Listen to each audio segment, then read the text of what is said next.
Hi students, ever thought how elements combine so perfectly to form compounds like water or carbon dioxide? Well, that's because they follow special rules known as the laws of chemical combination. Today, let's learn three key laws with easy examples. The first law is law of conservation of mass, which was given by Antoine Lavoisier in the year 1789.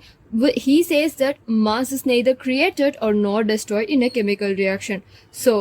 And also the total mass of the reactants will be equal to the total mass of the products. Example is burning wood. So burning wood, the reaction will be happen like so the mass of wood in the presence of oxygen, which gives the mass of ash, smoke plus gases. So this law says that mass remains constant during a chemical reaction. So whatever you start with, the total mass will remain the same even if the form changes, right? Okay, now that we know mass stays constant, let's check the law that tells us about the fixed ratio of elements in the compounds. The second law is law of definite proportions, which was given by Joseph Proust, and he says a compound always contains same elements in same proportion by mass. So the example is water is given by hydrogen, 1 ratio of hydrogen and 8 of oxygen, 1:8 by mass, and this ratio will be same from any source, which will taken from any source like river, lab, etc. Wherever you take, the ratio will remain same for this hydrogen and oxygen. So this law says that proportion of elements in a compound doesn't change. Water is always H2O no matter where it comes from. But what if two elements from more than one compound? Let's find out the rule for that.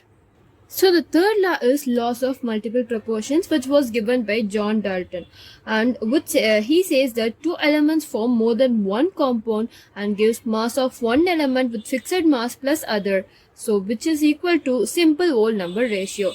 For example, CO is given by 12 gram of carbon plus 16 gram of oxygen, and CO2 is given by 12 gram of carbon plus 32 gram of oxygen, and the overall ratio will be 16:32, which we cancel, which will give us 1:2. So this law shows how element combinations stay in simple number ratios when forming different compounds. Like carbon forms CO and CO2, but oxygen is in a mass of 1:2 mass ratios. Now it's time to wrap up this with amazing tip to remember. You have to remember CMD.